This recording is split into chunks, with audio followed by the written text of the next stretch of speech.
Hi എല്ലാവർക്കും എൻ്റെ പുതിയ വീഡിയോയിലേക്ക് സ്വാഗതം. അപ്പോൾ ഞാൻ വിചാരിച്ചു ഇന്ന് ഞാൻ ഈ ചിത്രത്തിന് കളർ കൊടുക്കുക. കളർ കൊടുക്കുമ്പോൾ നമുക്ക് വർത്തമാനം പറഞ്ഞുകൊണ്ട് കളർ കൊടുക്കാമല്ലോ. അപ്പോൾ അതാണ് ഇന്നത്തെ പരിപാടി. അപ്പം ഈ ചിത്രത്തിൻ്റെ ബാക്ക്ഗ്രൗണ്ടിന് ആദ്യം തന്നെ നീല കളർ കൊടുത്ത് തുടങ്ങാമെന്ന് വിചാരിച്ചു. ബാക്ക്ഗ്രൗണ്ടിന് അല്ലെങ്കിൽ നീല കളർ കൊടുത്താൽ ചിത്രത്തിൻ്റെ ഒരു പ്രത്യേക ഭംഗിയാണ് അല്ലേ അമ്മ? എനിക്കങ്ങനെ തോന്നി, അതുകൊണ്ട് ഞാൻ അങ്ങനെ ചെയ്തു.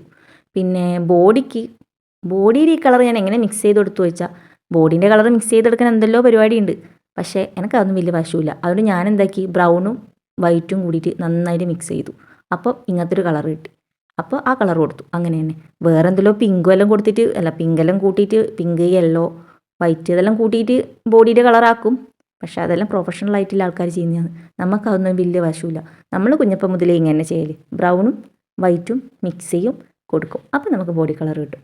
അങ്ങനെയാണ് അതിൻ്റെ ഒരു രീതി. പിന്നെ ഇതുപോലത്തെ ചിത്രത്തിനൊരു പ്രത്യേകതയുണ്ട്. അതെന്ന് വെച്ചാൽ എന്നെപ്പോലെ ഇല്ല ആൾക്കാർക്ക്, അതായത് എനക്കല്ല ഈ മനുഷ്യൻ്റെ മുഖം വരക്കുമ്പം എത്ര വരച്ചാലും ആ മുഖത്തിനൊരു ഐശ്വര്യം ഉണ്ടാവില്ല. അത് പെണ്ണിനെ വരച്ചാലായാലും ആണിനെ വരച്ചാലായാലും. അപ്പം അങ്ങനെയില്ല എന്നെപ്പോലെ ഇല്ല ആൾക്കാർക്ക് ഇതുപോലത്തെ ചിത്രം സെലക്ട് ചെയ്തിട്ട് വരച്ചാൽ നമ്മൾ വരച്ചത് വലിയ എന്തോ മോഡേൺ ആർട്ടാണെന്ന് കാണുന്നവർക്ക് തോന്നുകയും ചെയ്യും.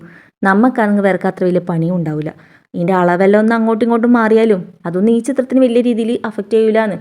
പക്ഷെ നമ്മൾ യഥാർത്ഥത്തിൽ വേറെ ആരെങ്കിലും അല്ലെങ്കിൽ യഥാർത്ഥത്തിലുള്ള ഹ്യൂമൻ ഫേസ് വരക്കുമ്പം അങ്ങോട്ടും ഇങ്ങോട്ടെല്ലാം മാറുമ്പം അത് മുഖത്തിൻ്റെ ആ ഒരു ഐശ്വര്യത്തിന് വേറെ തന്നെ ഒരു വ്യത്യാസം വരുത്തും. അതാണ് ഇതുപോലുള്ള ചിത്രങ്ങൾ നമ്മൾ സെലക്ട് ചെയ്താലില്ലേ ഗുണം.